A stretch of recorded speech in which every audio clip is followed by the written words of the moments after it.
Attention prayer. In the name of Allah, the beneficent, the merciful, all praise is due to Allah, the Lord of the worlds, the beneficent, the merciful, Master of the day of judgment in which we now live. Thee alone do we serve, and thee alone do we beseech for thy aid.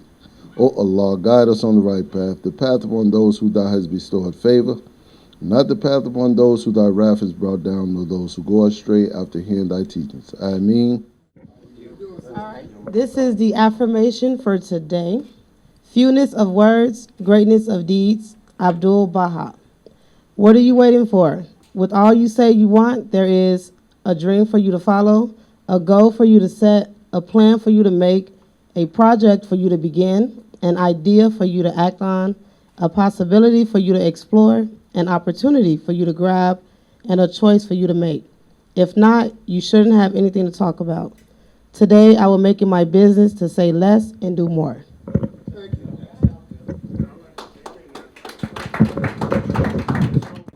In 1995, during the Million Man March, the Honorable Minister Louis Farrakhan instructed 2 million men of all denominations to adopt an inmate. I asked the Honorable Minister Louis Farrakhan, I think about maybe a year ago. We had a meeting and I had an opportunity to speak with the minister. And I asked him, why did he instruct us to adopt an inmate? And these was his words. He said, that's a whole nother world that we're disconnected from. He said, when you connect to that world, you can change the reality of this world. So what I did was, Allah blessed me to take his words and make them real. I was doing it on a lower level, but Allah revealed to me how to do it. He gave me a system of how to put it in place and how to correspond with thousands, literally thousands of inmates, both male and female. Right now, today, TRS has the largest mailing list in the country. Nobody can beat us. And I'm thankful to Allah for that guidance, that direction, because we touch thousands of brothers and sisters through the mail. So this program is titled BBM. I'm the coordinator. BBM is Building Bridges Through the Mail. First, I'm going to let a brother who is in the prison, he's going to do a 10-minute presentation. But as he's doing this presentation, I want you to listen to the words that he say. I want you to listen to his spirit. And I want you to meditate on what he's saying. And then I want you to determine in your mind how you can fit in to this situation and make a contribution to serve those that are incarcerated. Every time you see the term TRS, TRS stands for Transforming Reentry Service. Our objective is to serve those that are incarcerated and those that are coming home. All right? So, brothers, y'all can get y'all something to eat, and then we're going to start our program, okay? I just wanted to share that with you. All right?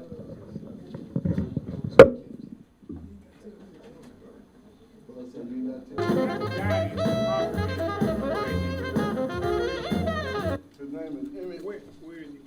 He's in Hillsborough Correctional Center. Okay, so he's in Hillsborough Correction Center. And what he want to do is call up, he want to talk to us and tell us what's happening in his joint.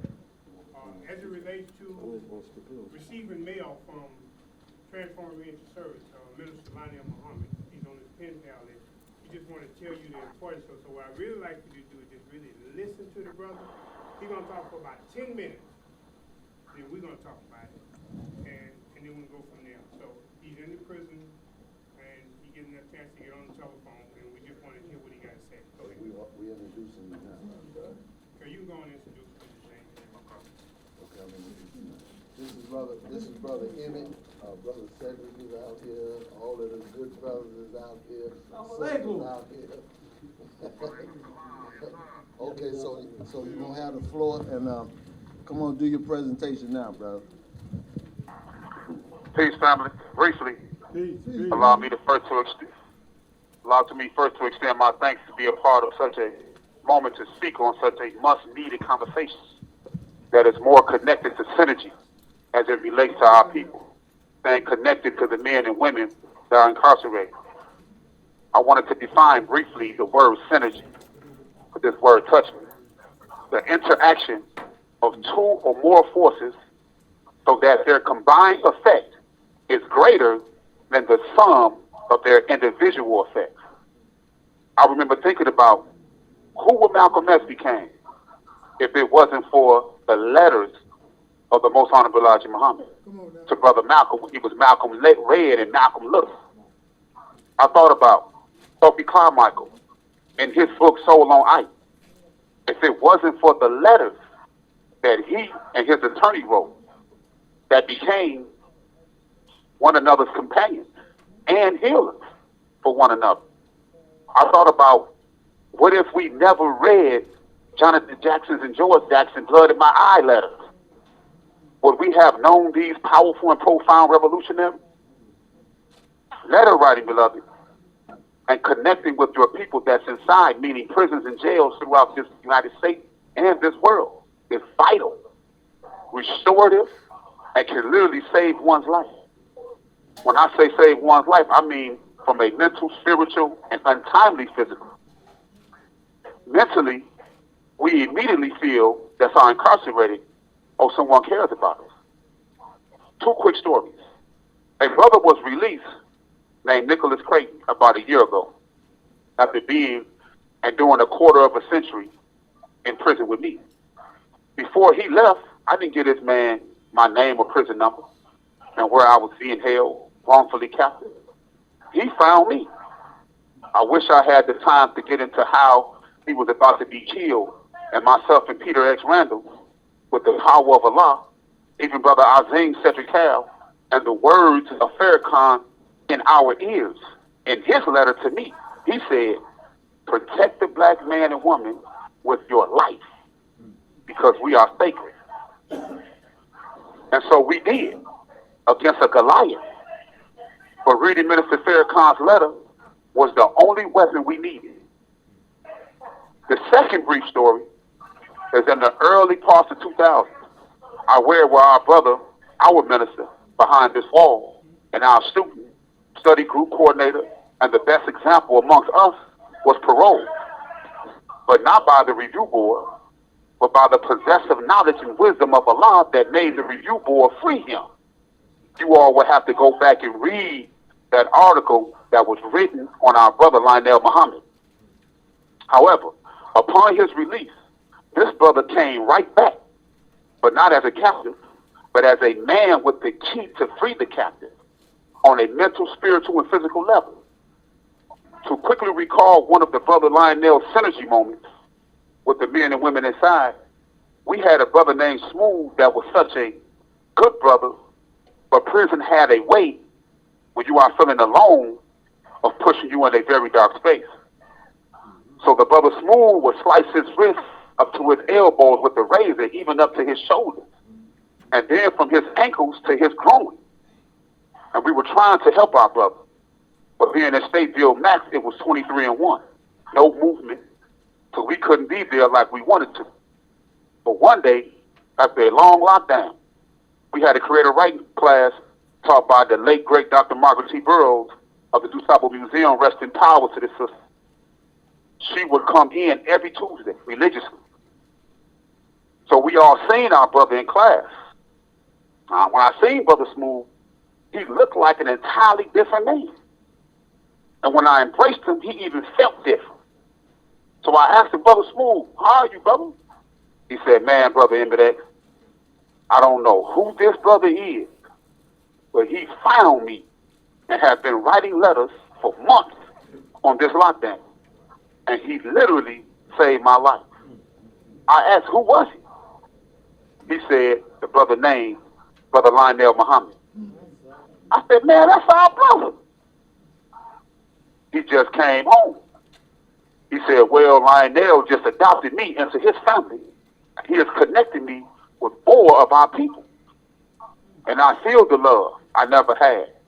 And from Lionel, he connected him to Jeremiah Wright. And Jeremiah Wright started writing and mentoring him. He was showing us all their letters. So whatever Lionel did with this brother during that journey, and is doing with me, and what he's doing for hundreds, maybe even thousands, is keeping the synergy.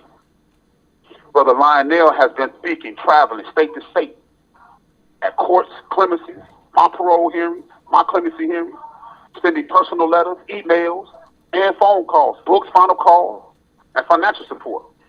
Brother Sassy Crowd, we called Brother Azim. Emails, phone calls. Him and his wife, Tia Murray, has been beautiful and staying in communication with us. I'm talking about all the brothers that's in these prisons. But most of all, they stay connected. You all may think, oh, I talk and text on my phone all the time. So it's really nothing. But to your incarcerated family, it's everything. One of the brothers made me an authorized user and building my credit even while I'm incarcerated. And took a snapshot of it because, you know, brothers be lying and talking and talking about what they doing for brothers. Man, he took a snapshot of a picture and showed me the card that came in with my name on it. He said, man, I sent it on there to say what I was approved of getting if I asked for any type of money or loans. And he sent it to me in a picture or a photo so I can see it. Man, that made me feel so inspired and prepared to come home and build a productive life as they are and what they all are doing. In conclusion, brothers and sisters, we have to stay connected to our incarcerated family. Our children, brothers, sisters, nieces, nephews, mothers, fathers, uncles, aunties, friends, and nation must stay connected and share with us how we are doing. We all possess healing in our heart and mind for one another. If we walk by faith and not by sight,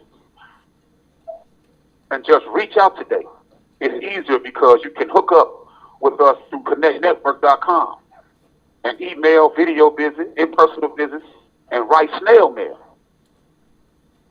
I end with, let's stay connected and create a liaison of synergy back with the ones that's incarcerated. And I love y'all, man. I appreciate this opportunity. Peace.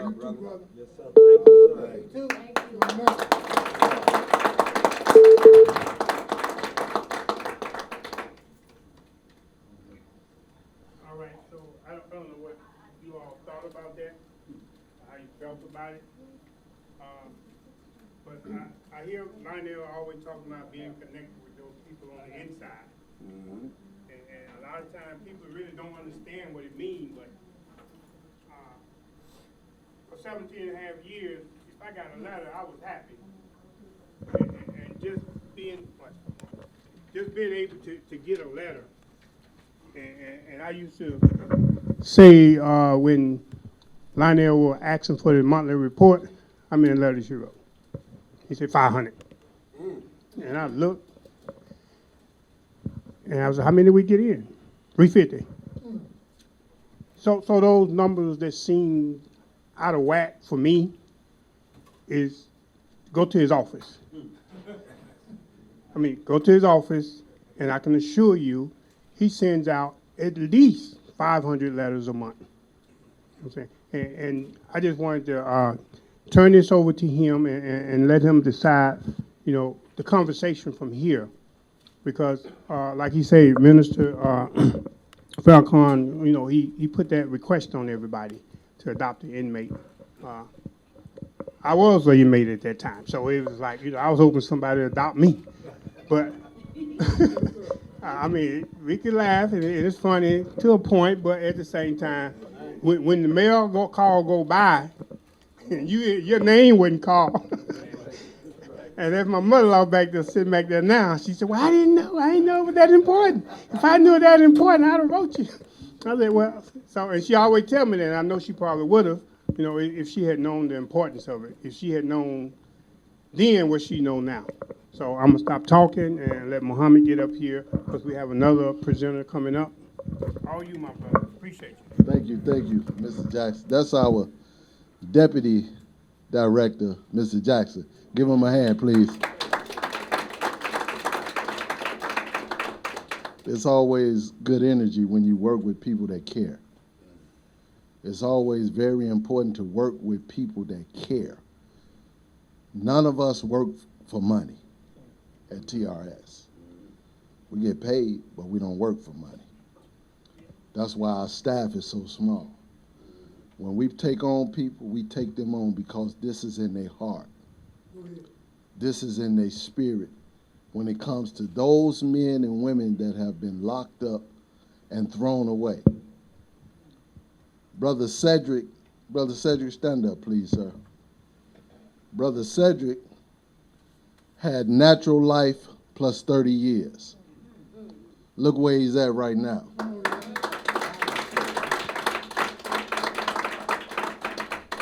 I met Brother Cedric when he was 18 or 19 years old in a 6x9 cell in prison. But when I got out, I never forgot him. I never missed a court day. I never missed a hearing. And when this was time for him to come home, I was the first one there before his mama. You know what I'm saying? To get him up out of that jail. But I stood with him for 28 years. And I never gave up. He was encouraging me. Because sometimes I was about to go there. Like Mr. Jackson said, we were all locked up. I did 23 years, 6 months, and 14 days for a crime that I didn't commit. Cedric was in prison for a crime that I know he didn't commit. I ain't saying I know he didn't commit it. Because the guy that recanted it, his story about Brother Cedric, we went and got him from Texas. And the attorneys brought him back, and I questioned him in the hallway. Why you put my brother in jail? Why you lie on my brother? And you know what he said? I didn't have no one else to put it on. Y'all hear what I said? Yes, sir. He said, I didn't have nobody else to put it on, and I was fearful for the gangs to do something to my family. But my brother is home now, and he's in the Nation of Islam. Thank you, brother. But I got something else for y'all tonight that's going to really blow your mind, but it's going to make you think. I met a sister came to me. In 2004, she came to me. It was the end of 2004, matter of fact. And she said, brother, my sister is locked up. Please help me find her. So I've been working in prison ministry a long time. A long time. I was actually doing this work before the Nation of Islam had a prison ministry. Yes, in prison. So when the sister came to me and told me to find her sister, I went to find her sister. And because of the work that I did, the love that I have for our people, I found this sister. And I could have simply said, well, sister, here's her name, here's her information, go see her. But when I found her and I looked at her, Allah moved on my heart. He said, not that she go see her, we need to go see her. So when I gave her the information, I said, we going to see her. And we round up at that prison where she was at. And when I met her, Allah's spirit was on my heart so heavy that I encouraged her, that I helped her to understand me as a brother and the conditions that we were in. And when I left, I didn't promise her nothing. I didn't say, I'm going to do this. I said, you'll hear from me again. And I wrote that sister from 2005 to 2013 when she was released. And this is 2024. And this sister is still in my life. Because once you see, when you adopt somebody, like the minister, when you adopt them, they stuck like your children. Huh? Mr. J, how many you got they still around? You know what I'm saying? You trying to throw them out. You know what I'm saying? You sit their stuff on the back porch. They won't leave. They're bringing it around the front so they can get in. You know what I mean? We got children like that, but you can't get rid of them. because you are responsible for them being here, and God has connected them to you. But I want y'all to hear from a sister. And when I say a sister, I love this sister. Because most men have been very harsh towards women. We've been very harsh towards sisters. But when a sister meet a man that's not trying to get in her drawers, she done met a different kind of man. Farrakhan teach us differently. He don't teach us but no below the navel, above. Try to get what's in here. Try to get what's in that brain. Because this is where God lives. The Honorable Elijah Muhammad said, a nation can rise no higher than its woman. He said, when you see a no good woman, she been made like that by a no good man. He said, because that's not her nature. Her nature is to be good. We make her other than that. Prostitution and drugs and what you would name it. We did that to her. So we're responsible for her destruction. But as we have been responsible for her destruction, we got to be responsible for her upliftment. Oh, we can't go nowhere without her. We got some beautiful sisters that work with us. I'm around some beautiful women. Latasha, stand up. She just came on board. Our beautiful sister came on board. We got Miss Beverly Walker. Would you stand up? Is she sleep over there? She's our west from our west side, and then my goddaughter over here, Bree, stand up. Come on. And then we got our phlebotomist. Y'all know what that is? Yes, sir. Draw blood. You sure?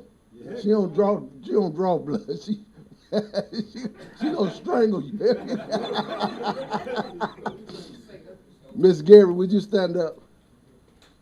That's our phlebotomist. And of course, I can't forget my sister Monica. Sister Monica, she been rolling with me from day one. Wow. She's in the Nation of Islam. Would you stand up, sister, so they'll know who you are?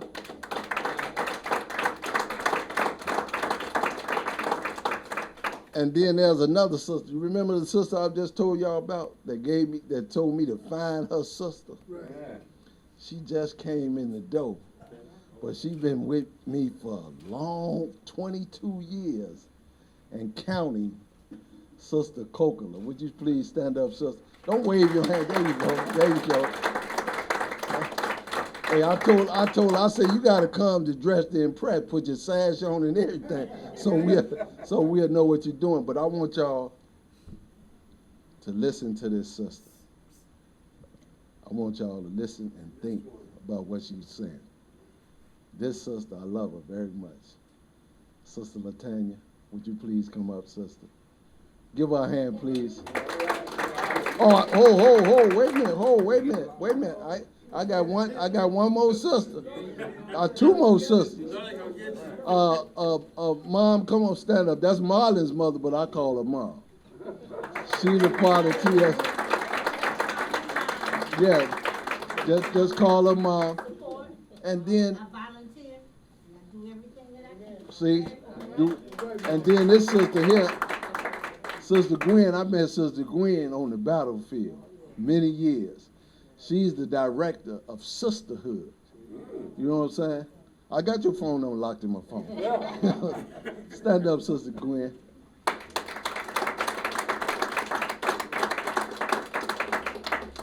Now I want y'all to receive this sister here. This is my sister.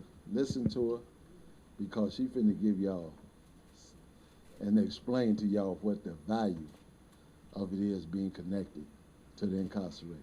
Sister Latanya, come on.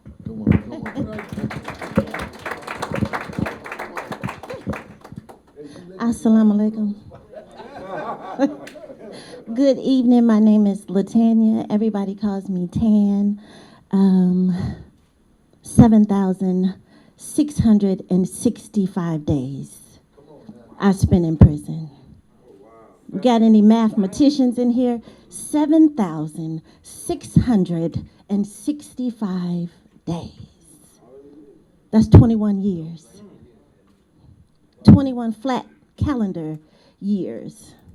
Let me tell you just a little bit about myself. Classic story of good girl meets bad guy. Because good girls like the bad guys. Why? When you grow up in a house without your father, when you grow up in a house with a single mother who has her own struggles, you don't know the difference between a good guy and a bad guy. You just know you're searching for something to fill that void that's on the inside of you. And that's how I ran into the bad guy. But August 1990, I walked into Area 2 police station. I had some information about a crime. I was connected to both the perpetrator and the victim. I walked in there with what my grandmother had told me. She said, the truth shall set you free.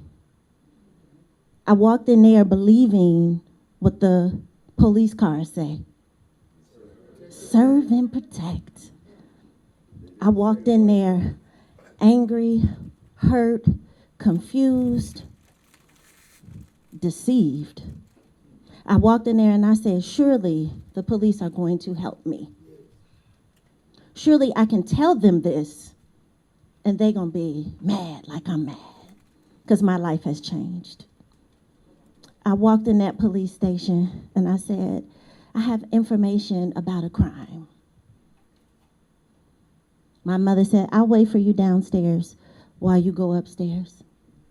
They took me into an interrogation room, and that was the night of terror. I was stumped, beaten, slammed into the wall. I was 6 weeks pregnant at the time. I lost my baby in that interrogation room. So I want to say to you all that when you hear individuals who are incarcerated say that they made them sign a statement, believe it. When they say they made me sign a confession, I don't call them confessions. I call them narratives because they already be written out. It's just a matter of what they're going to make you go through to sign it. For about 14 hours, I was in that interrogation room. I had never had a man put his hands on me before then. Never. And I had these two white police officers slapping me, beating me, slamming me against the wall, holding my hand, trying to make me sign this narrative. They were saying things to me that I had never heard before. I was 19 years old. And excuse me for being explicit, but they said something to me that when I saw my mother again, I said, Mama, what's a cunt?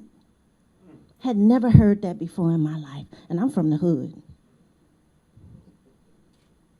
That's what they did to me. I said, I'm only here to give y'all this information. But they said, no, this is what happened, and you're going to sign it. They said, we're going to lock up your whole fucking family. And I said, how you going to lock up my family when I didn't even do it? One of the officers left out of the interrogation room. He went downstairs, he got my mom, he brought her up handcuffed and said, your mother going to jail. My mother was handcuffed. So when people say they made me, believe it. All torture is not physical. That was psychological torture. What would you do? I said, I'll sign it, I'll sign it. And I signed it. I went to prison for theory of accountability for a murder that I did not commit. I've never even fired a gun before, to this day. I was not at the scene of the crime. The state of Illinois has a theory called the theory of accountability. That is how they take 5 and 6 people down in a community. It was created for mobsters and gangbangers. It was created because they felt like, hey, just the drive-by shooter, everybody that was in the car should go to jail. It's not just the big, Benny the Boomer that should go. Everybody that's doing all of this crime should go. That's why they created the theory of accountability. But do you know what it created in the black community? Mass incarceration. Because they take 5 and 6 of us down at one time. Under a theory. You said it, brother. A theory. It's not even a law. So what that means is that if me and the brother in the car together, and I say, brother, stop over by Shaboom Boom house. She owed me $20. And he say, I'm going to wait in the car for you. And I go up there and I beat up Shaboom Boom. And in the process of me hitting her, she fall, hit her head. The brother going for accountability of murder. Wasn't even there. So first and foremost, why do we allow that? First and foremost, why do we allow that? A theory to take down y'all brothers, cousins, nieces, and nephews. Why are we not protesting that? And you can't tell me that y'all don't know somebody incarcerated. You know why? Because 1 in 4 of us have been incarcerated. So you're already looking at 1, 2, 3, 4, 5. So you know somebody incarcerated. You know somebody incarcerated. So the assignment from the minister should be easy for all of y'all, because y'all know somebody incarcerated. It's that cousin that you probably used to play with. It's Pookie and Ray Ray from down the street. Y'all know somebody who is incarcerated. Did you know that 95% of people who have been sent to prison are coming home? 80% of that population coming right back to your zip code. To your zip code. Because they left your zip code. And that community is still disenfranchised. There's still a lack of investment in that community. So, of course, they're sending them back to that. Because they're not going to send them to Lincoln Park.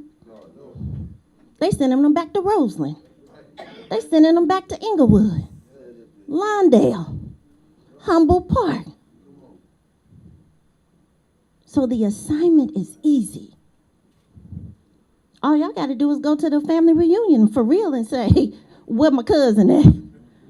Because everybody knows somebody incarcerated. But I ended up doing 21 years in prison. And as the brother stated, my sister, Kokla, who I grew up with, went to high school with, lived on the same block, I was incarcerated, she was looking for me. And thank God you looked for me. Do y'all know how that made me feel to know that I was in prison and somebody was looking for me? That they hadn't written me off. She was looking for me. Y'all know how it made me feel to know that this brother not only found me, but said, I'm taking you to her. I didn't know him. He could have easily just been like, here, go see your sister. I got stuff to do. But he didn't. When I say that's my sister, she know how I feel about her. I love this man. I love this man. I never knew what it was like to be loved by a man that didn't want nothing from me. I'm an only child. I don't have no brothers. My father wasn't there. I had my uncle, but he was a OG, double OG, triple OG, and most of them G's stood for gangster. So he wasn't always present. So I had a warped sense of what a man was in my life. You already know I went to prison for a man. How did I know how to define a man? I had just had males in my life, not men. This brother and I do so much work together. I find myself in spaces with him all the time because we do this work. But I'm gonna tell you, this brother don't let me walk to my car by myself. I don't care if it's light outside or if it's dark outside. He say, Sister, wait, you're not getting out of here by yourself. I'm walking you to that car. Walking me to my car.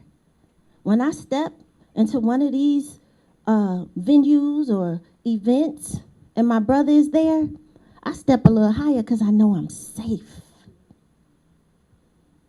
I know I'm safe.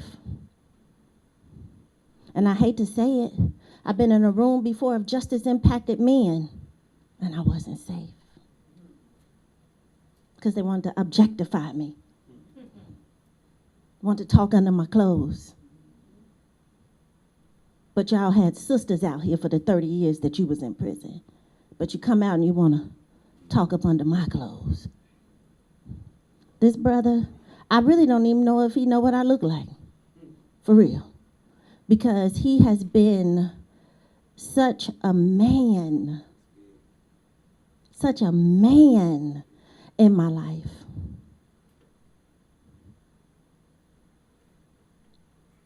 This man, really, I get the big head every time I'm in his presence because he tells me that he's proud of me. I challenge you to tell a woman you're proud of her. Oh, thank you, brother. I challenge you to turn that wolf down and adopt a female. I challenge you. I challenge you with no ill motive. I challenge you to be a man in her life. I challenge you. That's what this man did for me. He has been a man in my life. I challenge you, all of y'all. I challenge women. Let me tell you something. When I first got out in 2014, I got out in 2013. In 2014, I had a wonderful blessing of being able to work for a state rep. There was this sister that worked for the state rep. She was like his event campaign planner. Bluetooth disconnected. Sister was cold. Because remember now, I had been in prison for 21 years. All I saw was correctional officers. And you know they ain't like you. They came to work miserable, was getting paid to mistreat us. So I came home and I see this black woman on her business. And I walked up to her. I ain't gonna tell you how old I was, but too old to be, really. But I knew what I needed. I knew what I needed. And I was just humble enough to say, Sister, you cold. I see you running this business. Mentor me. You know what she said? Girl, I ain't got time for that. I challenge you to mentor a black woman. I challenge you and you and you. Leave no sister behind. I challenge all of y'all to adopt, to mentor, to support someone who is incarcerated and someone who has been incarcerated. I challenge you to donate your suits that you don't wear no more so somebody can show up on their interview looking like y'all. I challenge you to treat a sister to get her hair done who been in prison, who ain't had her hair washed by nobody. I challenge you to get her nails done. It may seem superficial, but what it is care. I challenge you to feed a woman that you ain't going out on a date with. Sister, let me just feed you. Matter of fact, I ain't even got to go with you. This just for you. I challenge you to give them a gift card and say, have your way. Go on in, and even if it's Walmart, Because I loved having the option of more than one kind of soap. I don't know about y'all, but I walked in Walmart and did this on the soap aisle. Because I was happy for soap. I challenge you to put a package together. I challenge you. I challenge you to wait for that person to get home and meet them at Stateville and drive them home. Because that's love right there. That's love. That's what that sister did for me. That's what that brother did for me. I think I was home 20 minutes and she was at my door. The brother came the next couple of days. Went in his pocket. I said, oh, he about to give me some money. And still didn't want nothing from me. Gave it to me and left. I'm going to tell y'all, he didn't even come in. He said, sister, look good. I'm glad you're home. You look healthy. Here you go. I said, well, where you going? Doing the work.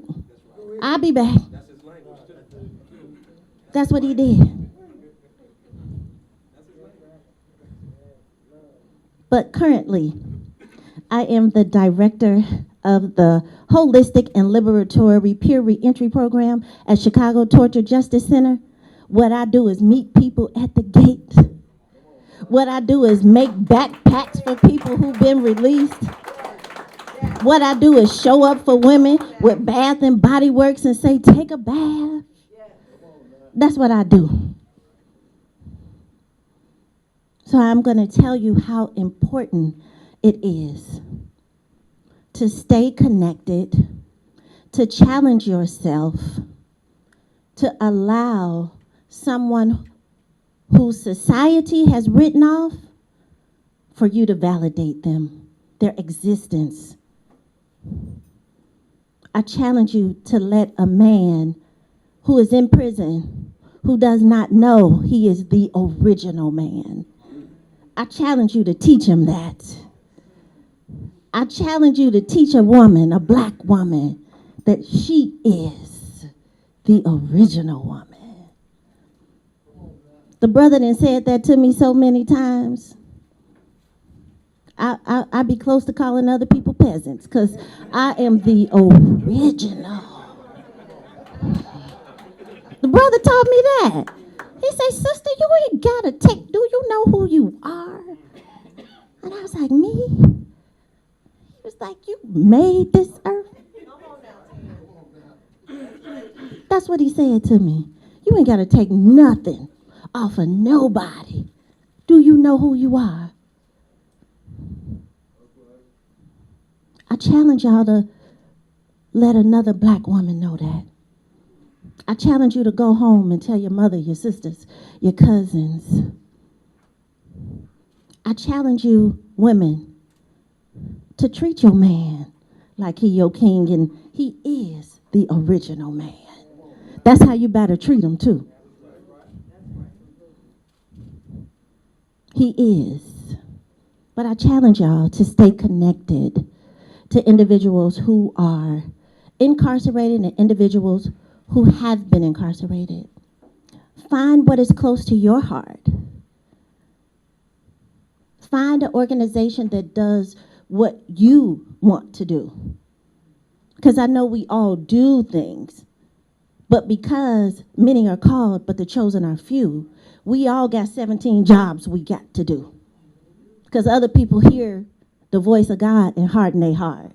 So we stepping in proxy for them because they don't want to step up. You see what I'm saying? So we already got 17 jobs. I'm asking you to add like 2 or 3 more. Because it really doesn't take anything to go in the dollar store. Aren't they cards 2 for $1? And say, hey, thinking about you. Keep your head up. You the original black woman. You the original woman of the earth. You better walk around that prison like you are. Take the other card that you paid 50 cents for and send it to a brother. And say, you better walk that yard like it was, I know you don't want to be there. Don't let them people make you feel like you're anything less than the original. They need to hear that. I used to see the package come in the mail. I used to be like, that's from the brother.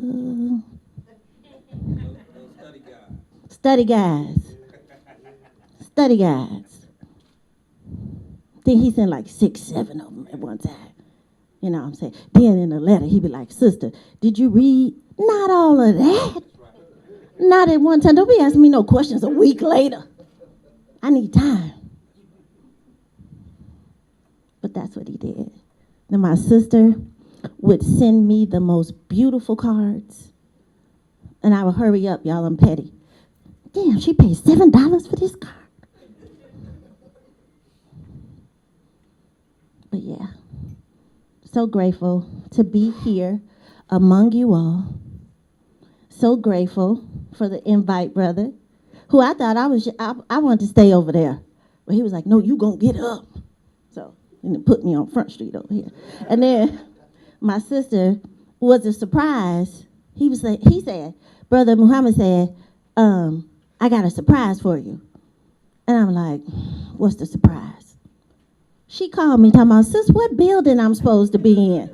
Well, there goes that surprise.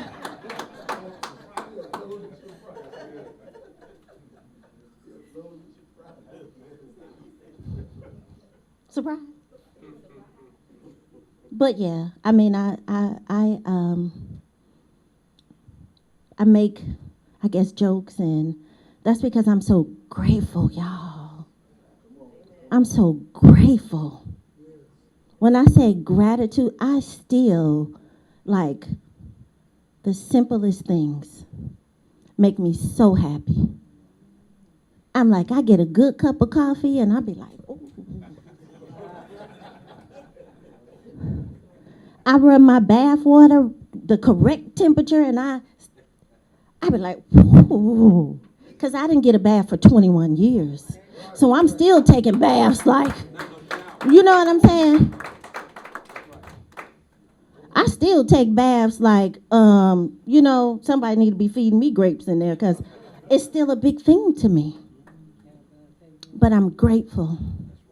I'm grateful for the work that I do. I'm grateful for the opportunity. I'm just grateful. Grateful for you. Grateful for you. Grateful for all of y'all. I thank y'all so much for letting me have my time up here. I challenge you. I will say that the minister's assignment is not hard for any of us. Because unfortunately, these intersecting oppressive systems have made it where we all know somebody. And if we don't know somebody, we know somebody that knows something about it. Because I can give you about 5, 15, 20 people to write today. You ain't got to look up nobody and flip a coin. I can give you some people to write. You heard the brother that was on the phone before? Did you hear that conversation? That brother read. I'm trying to find out if he married or not.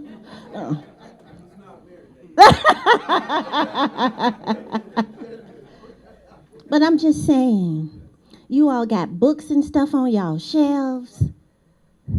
Books y'all, you know, might have read. What you holding on to it for? Send them books.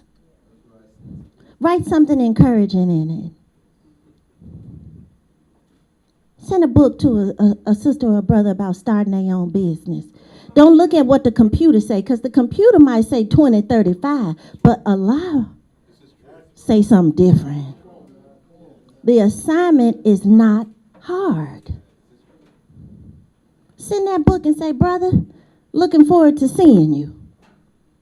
Because I remember what it was like when my sister said, I don't know what she was going through, but she said, oh, anything happen to me, you take care of my kids. I'm like, I got 20 years.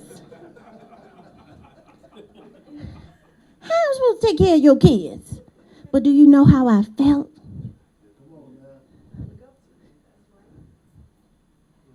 I was like, my sister gonna trust me with her kids. Ice cream for breakfast every day.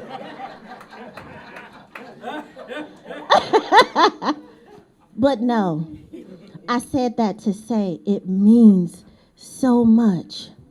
All of y'all so well established in here. It's not about your career. It's not about the job that you do. You are established in who you are, whose you are, and what you're supposed to do. And you can't open up that Quran or the Bible and say you believe it and you don't visit or write people in prison. You can't. What Jesus say about it? And if you have done it for the least of them, I'm not in here to preach. Y'all cut it out. You know what I'm saying? So how you gonna say you open up that book? You pray 5 times a day and you ain't writing nobody in prison? You ain't went to see nobody in the hospital? You praying though. You did voodoo and everything. You extending the greeting to everybody except those in prison? How dare you? The assignment is easy. I just put the challenge on you. Challenge. I challenge you, sisters. Mentor a black woman. I challenge you, brothers, to not only mentor another black man, I challenge you to be a man in a woman's life. Walk her to her car, like this brother. Don't let me, you better not touch that handle. I'm so used to being single, I opened the door. You better not touch the handle. Brother fixed my plate. We was with Kim Fox. I said, I guess he talking about I'm going to get your plate. That ain't my husband. But that's what my husband better do. And he didn't set the standard. You see what I'm saying? I'm going to give that man a hard time. Because the brother. I'm like, the brother say, I am the original. And he going to be sick of me. The brother told me that. I challenge you. Alhamdulillah.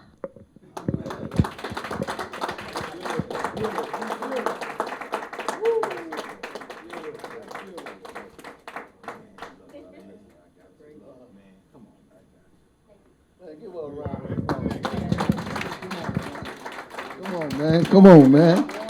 No, that's the black woman. That's the original woman.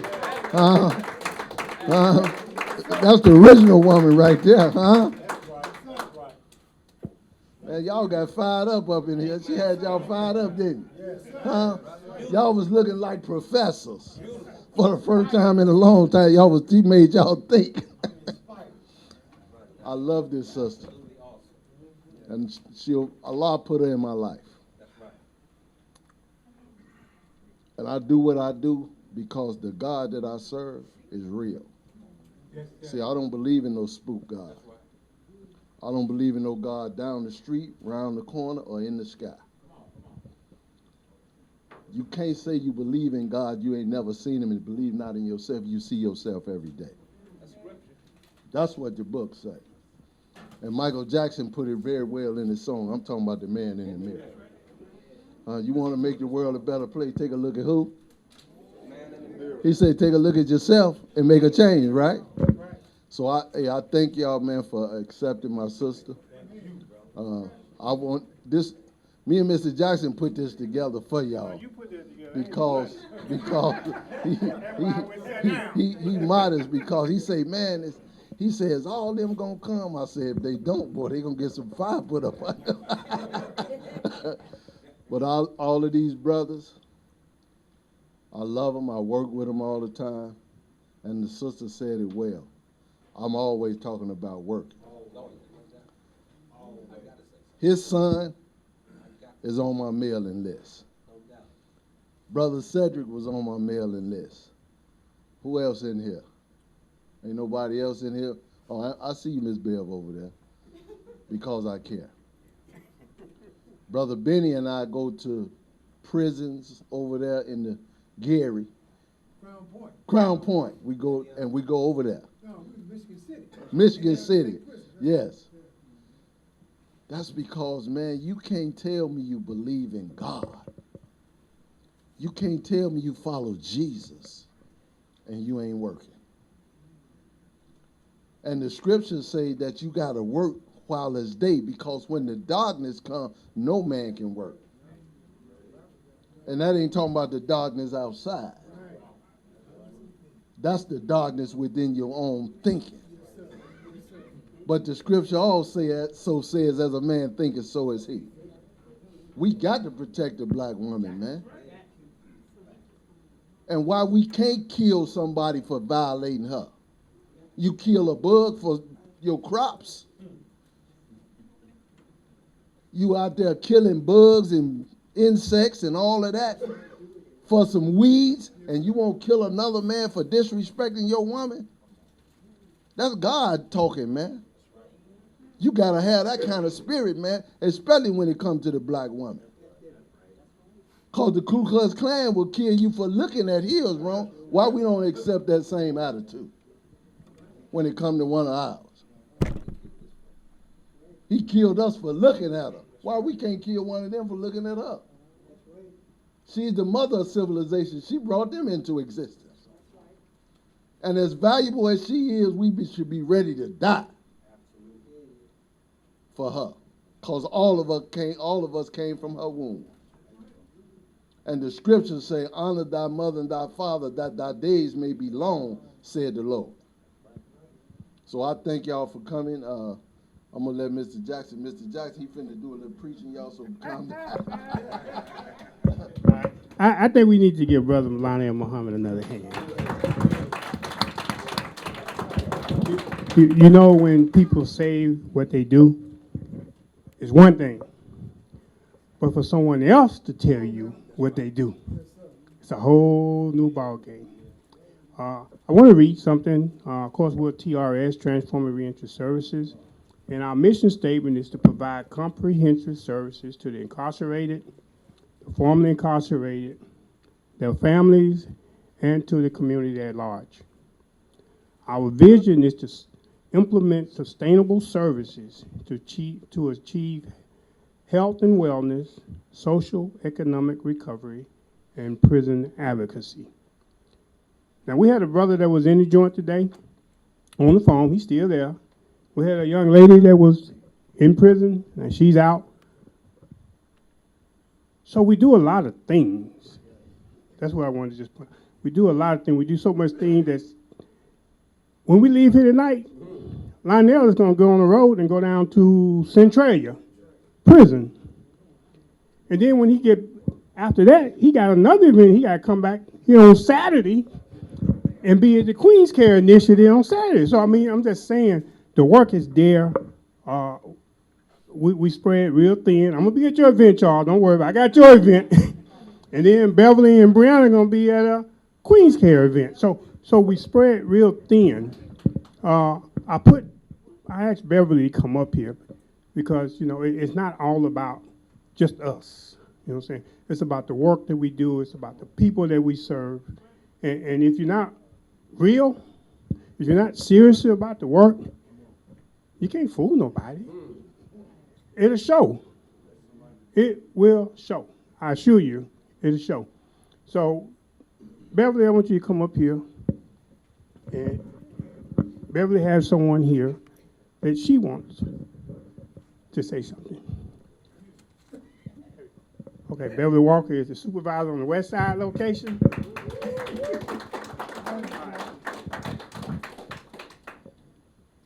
Good evening. Where's the camera? Okay. They always put me on the spot.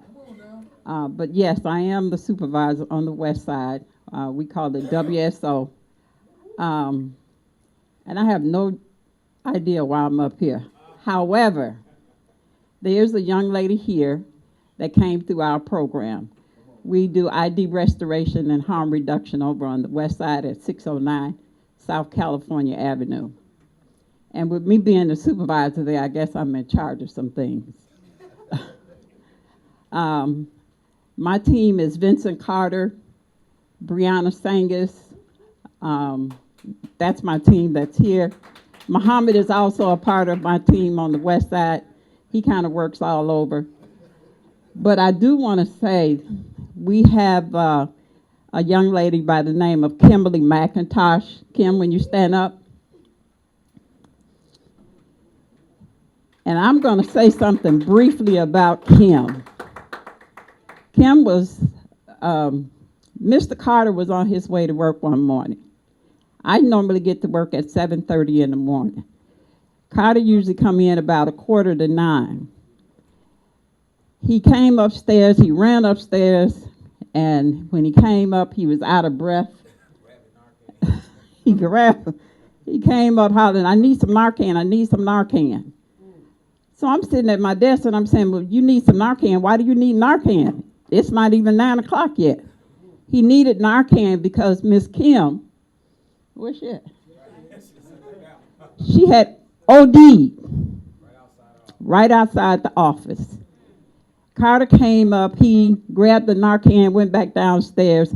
He called 911. Miss Kim had OD'd, and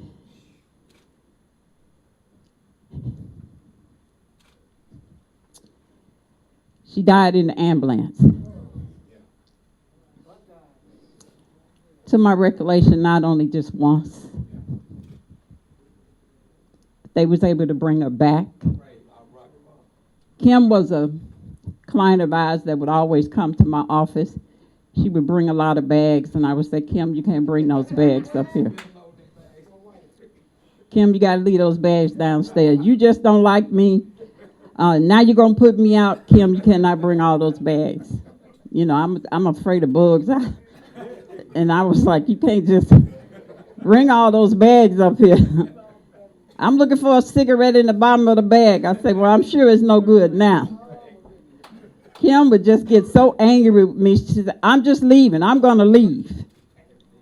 So now, you know, we've wrapped our arms around Kim. Kim called us and she went into treatment. Kim, are you able to tell your story? Come on, Kim. Come on, Kim. Come on. Please, help somebody. Bring up Bree. Kim called us like every Friday. Bree is in our office on Fridays, and Bree is our digital marketing person. And Kim calls our office almost like every Friday. She sent us a card, and I just love her to death. I hope she loves me now also. Yes, I do. Hello, everybody. I'm kind of nervous because this is my first time speaking in front of a crowd. But I'm grateful and I'm thankful to be one of the young ladies that was invited to this event, and I feel it's a special event. I've had goose pimples since I've been here, and I'm a big crybaby. But my name is Kimberly McIntosh. I'm the mother. My mother had 10 children. I was a twin at birth, but my twin died. I only know one of my sibling brothers, and he just finished serving 6 years in the penitentiary. I was molested as a child. I grew up on the west side of Chicago. I have 5 living children, 3 boys, 2 girls, 16 grandkids. I went to Crane High School, but I didn't finish. And I was introduced to a young man that introduced me to drugs. And I started using cocaine at the age of 24. I started heroin at the age of 37. I used for 39 years. It was a little prostitution, begging, stealing, conniving, whatever it took. I woke up getting high, I went to bed getting high. But all the time I was killing myself and I didn't know it. But it was some people that cared. It was some people that talked to me, but I didn't want to listen because I wanted one more hit. I've been to detox 35 times. I've been to treatment 11 times. I've OD'd 8 times. I had 5 toes cut off my right foot. But by the grace of God, I'm still here. And because of the TRS program, Mr. Carter and Miss Bell and Miss Brianna is the reason that I'm living right today, because God put them where they needed to be for me. And I'm very thankful for that, and I feel like I owe them my whole life. And I'm just so glad to be here today and to be a part of the TRS program. And I'll never forget TRS, and I want to thank you all.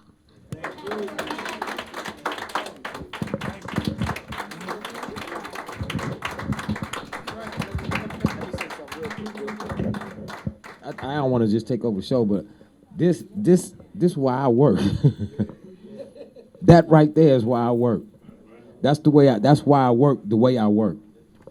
I'm gonna keep it short, but I remember when they was talking protocol and all that to me, and the first thing I thought in my mind was people over protocol. That's just me. So I understand jobs and how jobs work, and I'm willing to do what it takes to work your job. But I needed to be understood that when a person is standing in front of me, some of the protocol go out the window, and then I get back to the protocol. I ain't gonna leave it out, but I gotta deal with the person. And, you know, I established these relationships with these people outside that office the same way my brother's establishing these relationships in these prisons. So when the sisters say, help somebody that's been out, that's what we do. We right around the corner from Franciscan House. I don't know if nobody know what that is, but it's a shelter right there on California and Harrison. Our office is right around the corner. So we literally have bums sleeping on our stoop. I don't even like to use the term bums, but that's what they're doing. They kind of bumping around, you know, and we just want to make sure that they have somewhere to be. And like the sisters say, an encouraging word. I've said this on national panels. 3 seconds of your life can change somebody else's life. 3 seconds and a kind word can change that person's life. It changed their whole perspective about how they see in themselves and how they see and how they existing. So I just wanted to throw that in there, that we are serving. We out here. We not doing paperwork. We not doing logistics. We not collecting data. We serving people. Give it up for Mr. Carter and Kim. Thank you. Welcome. I forgot to say, because of TRS and God giving me another chance, today I have 6 months and 9 months clean, no alcohol,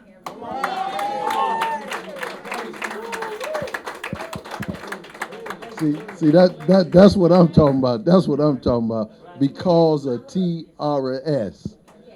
Because of TRS, we change a life. Now I'm gonna let somebody else say a few words. But this sister worked side by side with me in the prison ministry. We're the 2 sisters that established the Nation of Islam's prison reform ministry,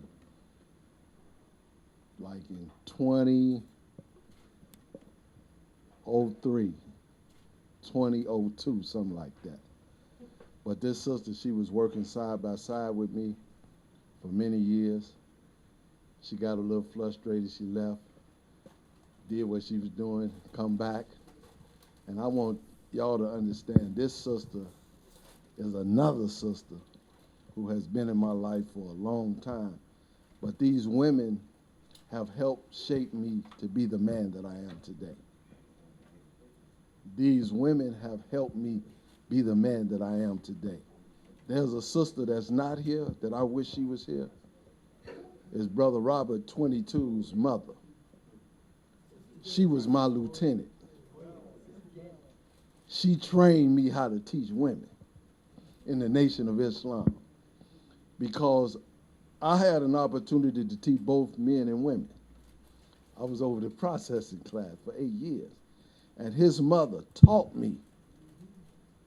I'm talking about every week she taught me how to teach women.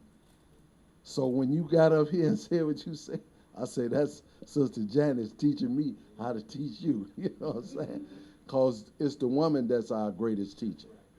The Honorable Elijah Muhammad said the woman is the greatest seer. So I would like for y'all to help me receive. This is not only my sister, but she is Miss, now you know I can't read from way over here. Miss Sapphire. Now she's definitely a Sapphire now. You know what I'm saying? This is Sister Cochler. Sister Cochler, come on. She's also a member of the Nation of Islam as well.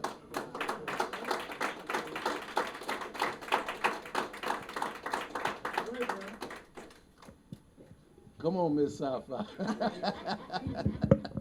Assalamu alaikum, family.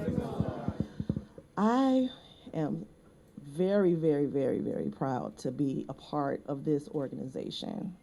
When I first started, I didn't know what I was doing, but to write letters and to understand what it means to really touch someone's life. From 11 years old, I looked up to 10.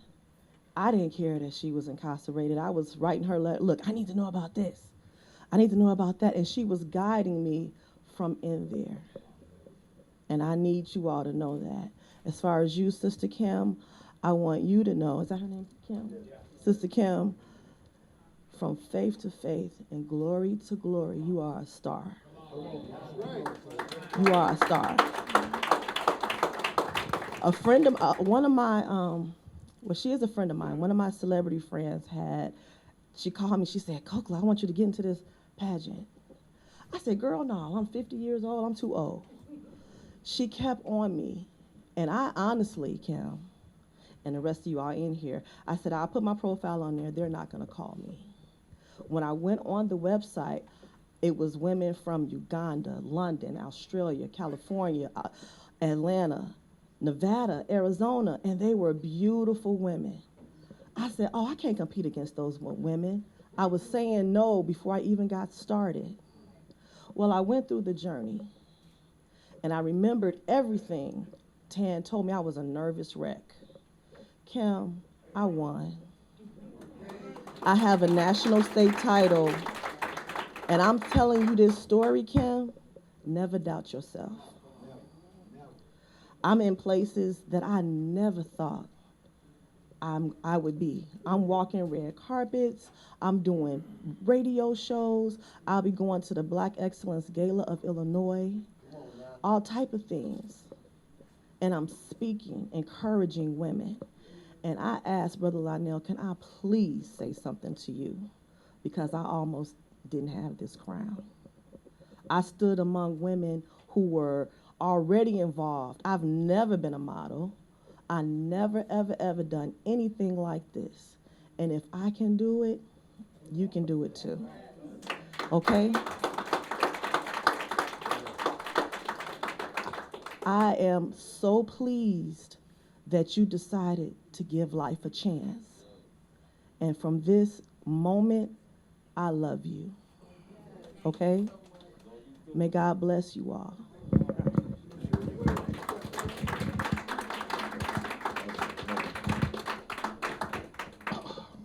Man, how y'all feel? Man, I just want to know how y'all really feel. That's what I'm talking about. Hey, can y'all give yourselves a round of applause? I want Mr. Jackson to come up here for Reverend Carter to close us out. That's the TRS pastor too.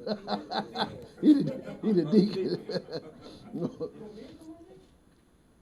When I first met Carter, he had on some blue jeans, and he was looking scraggly. He said, I come here to work, man. I looked at, I said, bro, we don't work like that. Not in here. He said, but I ain't got no clothes.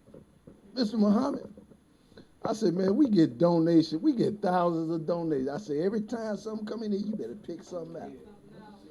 I said, you're going to pick something out, and every day you come in here, you're going to be sharp.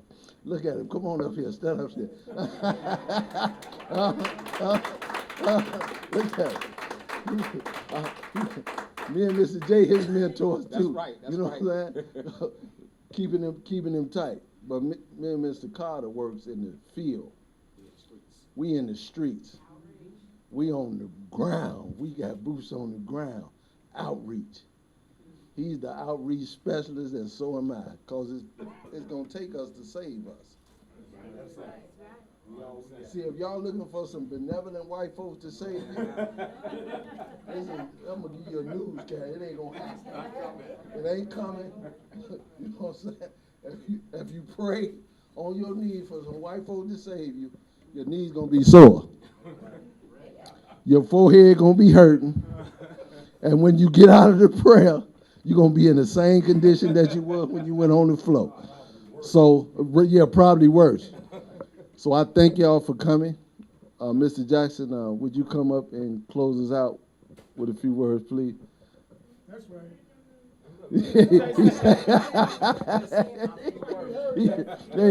He said he just said a few words. So all I got to say is this here.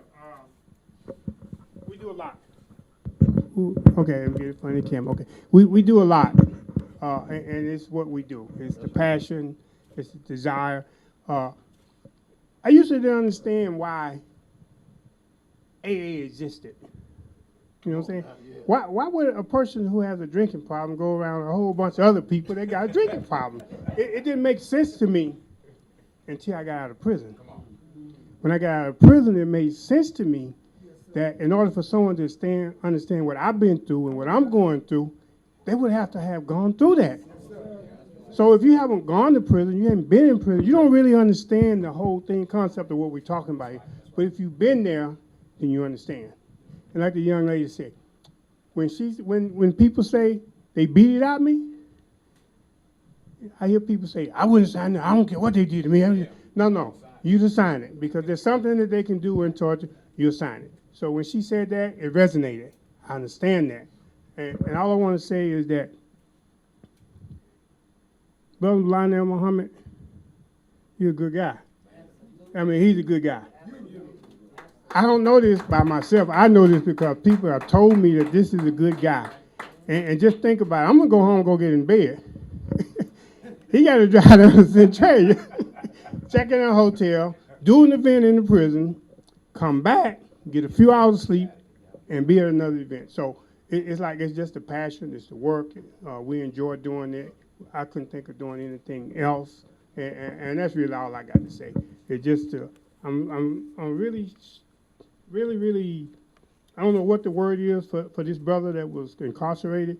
I can understand that when I first listened to it this morning, because he sent it to me earlier, I've been listening to it. He's smart, he's intelligent, he's articulate, and he's passionate about. I think when he get out, he probably gonna get right here in this work and do exactly what we're doing, because that's what he advocates for while he in there. So when he get out, it'd be easy to get $60,000 to $70,000 and advocate for it. You know what I'm saying? It just makes sense. That's all I got to say. Okay, we're going to get Carter to close us out in prayer. And thank you once again. Let's give our presenters a round of applause. Thank you so very much. Oh, wait a minute, Ms. Jackson. Yeah. So this is what I needed to say. This is a platform. Lionel Muhammad came with me this idea. He brought this idea to me a couple of months ago. The time wasn't right. But when the time got right, and I thought, so let's do that. So I'm saying, if you have something, especially if it's related to reentry, if it's related to recovery, this is a platform where we can bring it here, and we can put it on, and we can talk about it. Because the thing is, we want to talk about issues that we could do something about. Then if we can't do nothing about it, then, well, we'll pray. But this is for issues. If you have issues, if you have something that you want to bring to the table that perhaps talking about it or conversation-wise, and we can make a difference, then we want to do that. So, yes, sir. I just want to say, I just met this brother today, Brother Lamont, on 79th and Stony Island. Not to put you on Front Street. You did. So, but no, seriously, all jokes aside, and I met him on 79th and Stony Island, and I invited him here. He just been out 3 months, May the 2nd. Pray.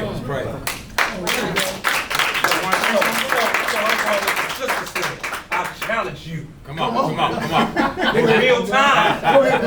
Right here, right now. But I'll say this to her. We were going to East Chicago, Indiana, for an event with Brother Benny. He turned on the tape. It was you. Now I see you face to face. That's why I knew about the study guide. And you said, yeah. His sisters wanted the material. I told them, let me listen to it first. Is that right? And you said, Mr. Muhammad, you need to go and tell your story and have those that's in protocol to listen to the story. So I'm just saying to you, I verbatim, after I heard the tape, verbatim said it to him on our way back. Right.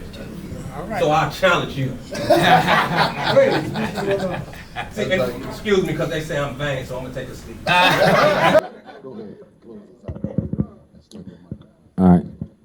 Well, I got one thing for y'all too. So, TRS is about resources and being a resource. So I just want to extend that to y'all. I don't know what you do. I don't know what everybody does, but the people walking past my office, some of them can work. I'm just throwing that out there.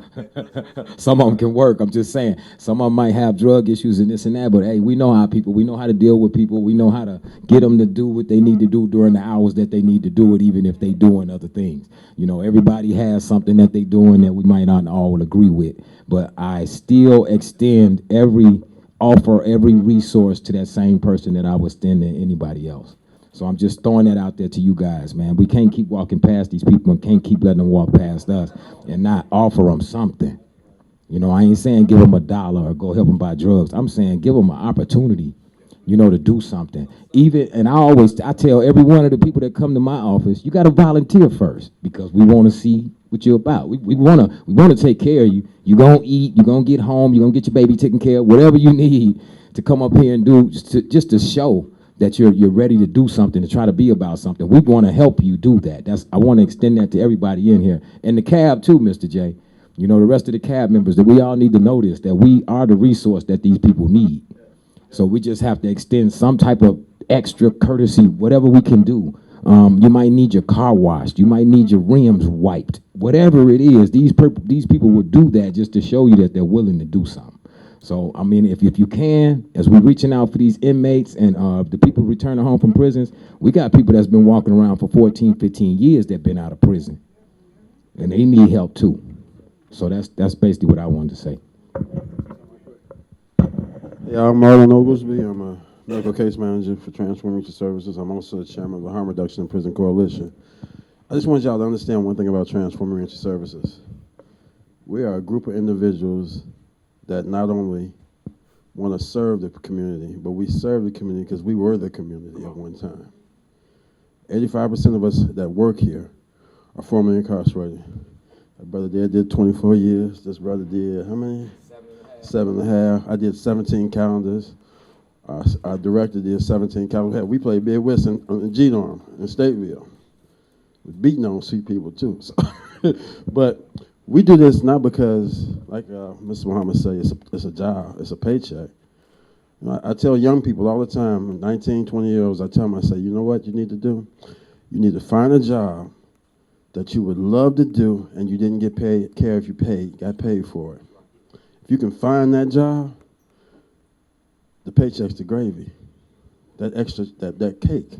When I first did this job, I volunteered for 2 months. That woman right there, yeah, I'm gonna get you because you got me earlier. That woman right there said, now here's the thing, I've been home 6+ years, and I was depressed because they told me when I get home, if I did what I was supposed to, I got an education, I stayed good and while I was locked up. I can honestly say I never went to SEG.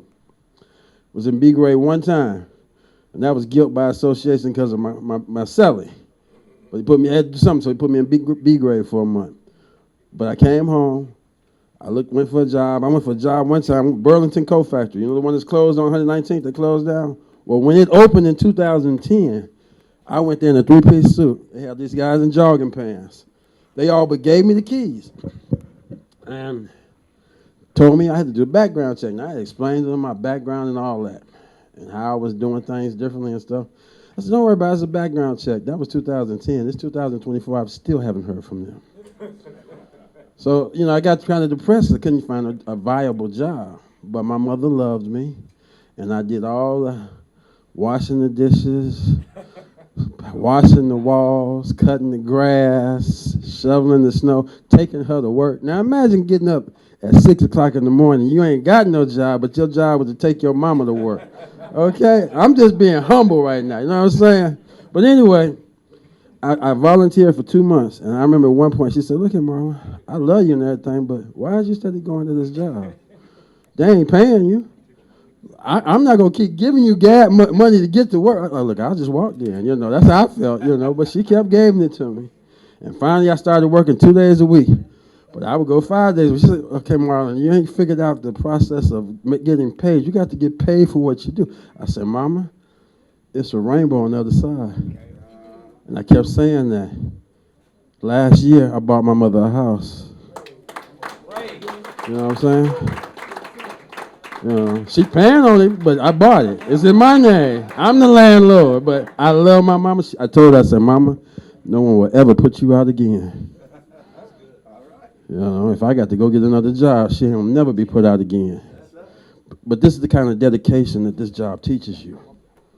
It teaches you that. So look, I'm gonna cut this short because I know everybody want to get out of here. I don't want to take everybody's time. He talking about he got to pray. Oh yeah, I'm gonna give it that ruler upstairs. That woman too. I pray unceasingly. Bree, you trying to say something?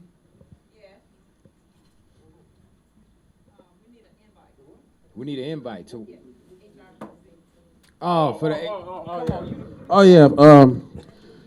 Like I said, I'm chairman of the Harm Reduction in Prison Coalition. We meet every third Friday from 10 to 12 on a Zoom call.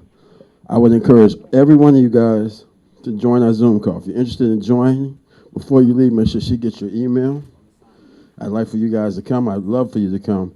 Because our aim is to change the way prisons treat our health care.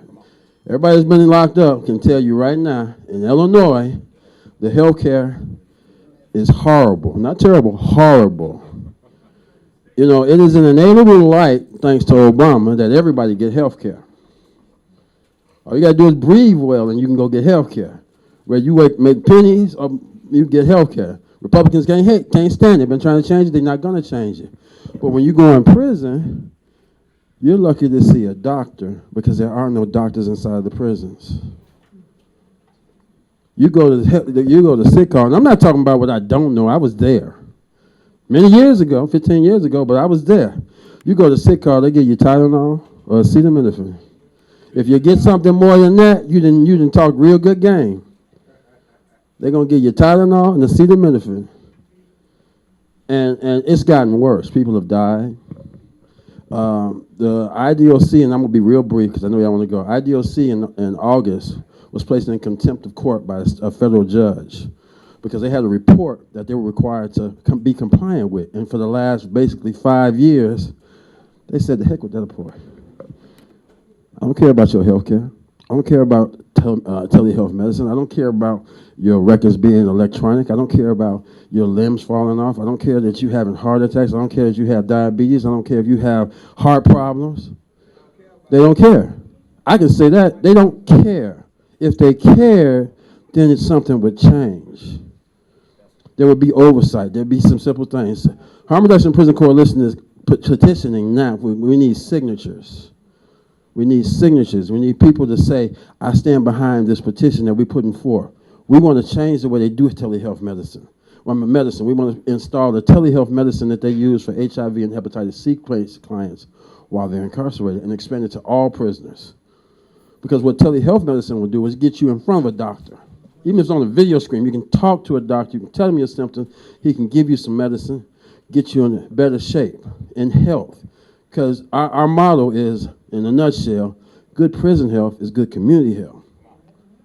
You know, when COVID came out and everybody was getting COVID, guys walking out of prison with COVID because they amongst all these white guards down south that don't believe in COVID back in the day when they first started, and it's taking that right to their families. It's the same thing with HIV, hepatitis C, and many other communicable diseases that are possible to get, as well as other diseases I can't even begin to fathom that exist. So I encourage you gentlemen to see her and give her your email and be a part of this. Because as I seen this, there was a sign on 69th right off of King Drive, and I know this to be true. If you stand for nothing, you'll fall for anything. All right, thank you.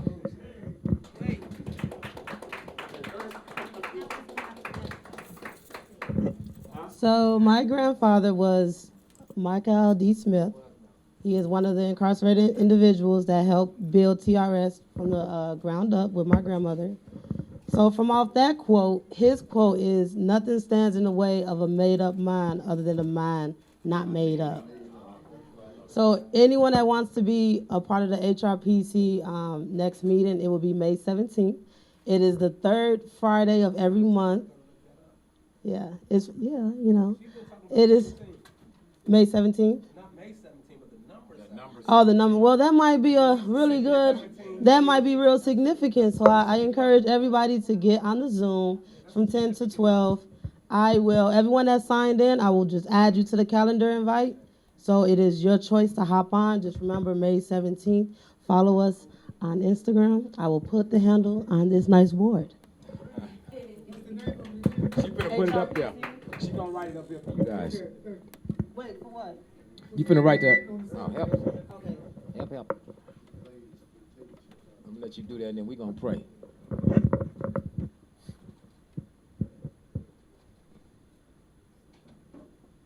So they let me out in the pandemic. I looked at them and said, y'all sure? That's a true story. There was like 7 guys with me. We was all getting out. But it was at the height of the pandemic. They had X-House closed down. I was in Graham. They had X-House closed down. They wouldn't let no county send nobody in. So I was like, why y'all sending people out there? Y'all, I'll take a couple more days if people gonna be better out there when I get out there. Because everybody was dying when I came home. I came home in July of 2020. And I'm talking about when I came to this building, it was 4 people in here. Mr. J, Mr. O, Willie, and the security guard downstairs. It wasn't nobody else in here. This whole building was not being occupied when I got out. It was just, it really was the height of the pandemic. So it was a scary time for us. I'm trying to give her time to go on and get that up there so we can pray our way out of here.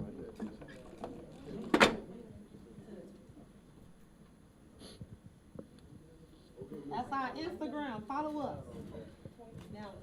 I'm sorry, my F's are backwards. So that is transforming reentry. And what's our mantra? Meet them where they are. Meet them where they are. I know that's one of the first things I was taught when I got here. That way you have no judgment, no preconceived notion about any person that you walk up on. Wherever they at, take them from there. If you can help them up, help them up. With that, we're going to pray. Most gracious Heavenly Father, first and foremost, we want to make sure that we're in a right position to even approach your throne.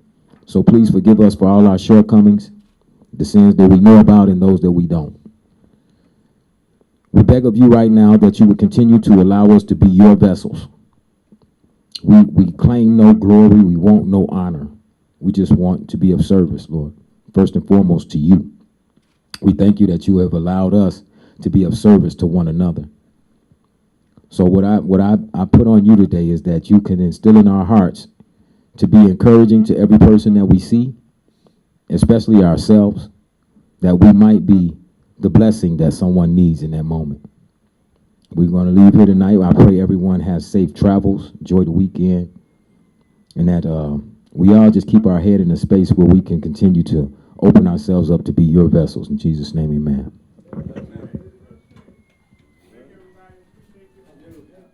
I thought the program was very, very interesting. I appreciated the fact that the sister was able to get up and tell us about the things that she experienced.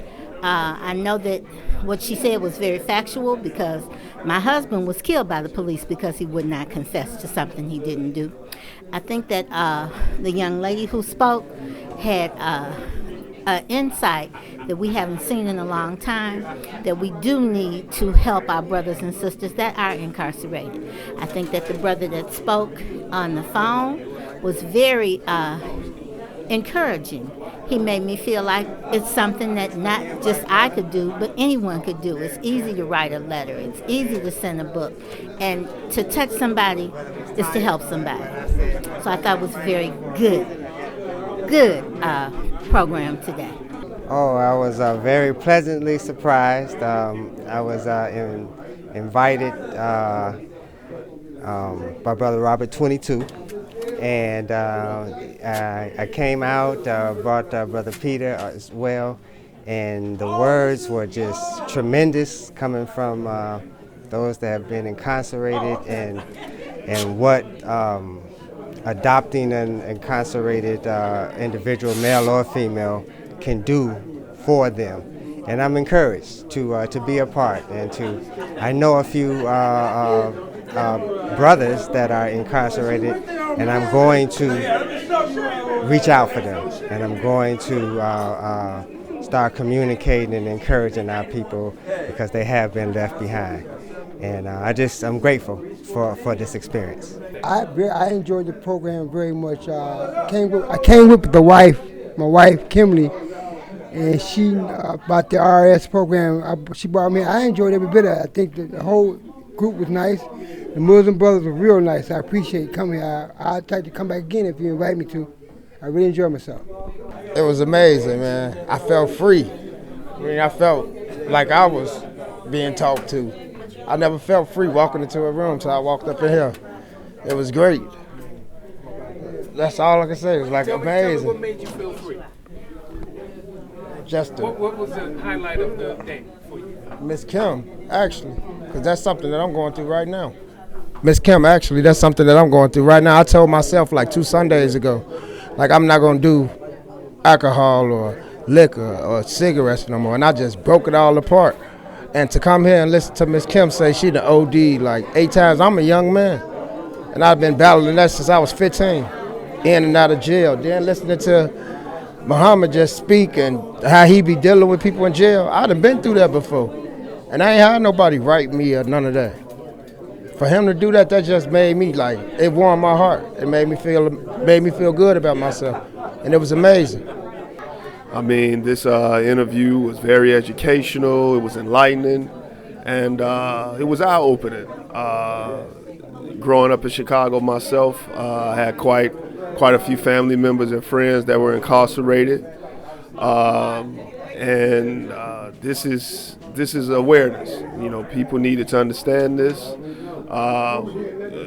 We need to be more collective, not just for the brothers and sisters that's on the street, but for the ones that's coming home, because they will be home one day, and we want to give them something to come home to.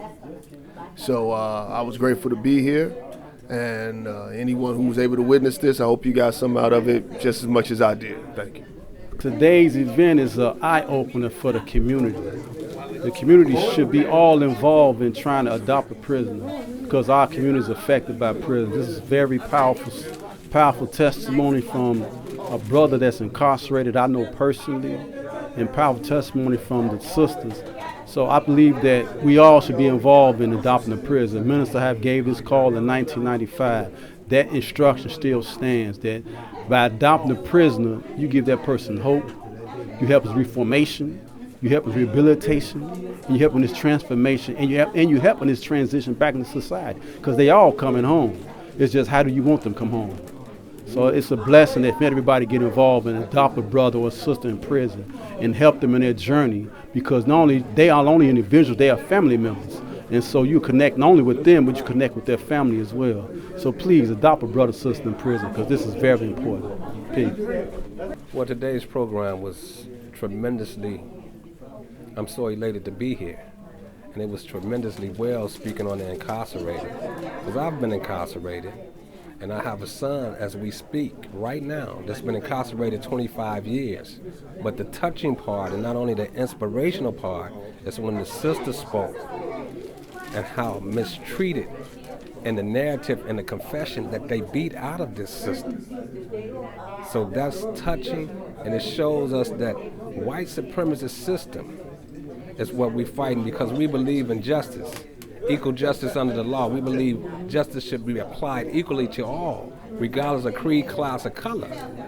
But with a white supremacist system, we really believe that a benevolent white man is gonna, pardon me, brother, a benevolent white man is gonna really save us. But if we listen to the words of the Honorable Minister Louis Farrakhan, the Most Honorable Elijah Muhammad through Master Farad Muhammad, we'll see in 2024 that that's not gonna work. Beautiful, beautiful program, you know, the information and just the stories, you know. I am, you know, energized and you know, feel that I should, you know, really do more to assist, you know, all the people that are incarcerated, that have coming home. You know, so I'm really, really, really grateful to have been invited to come and hear the stories. You know, so I thank Lionel for inviting me. I thank all the people that I met today, and I am definitely going to be involved more. Thank you.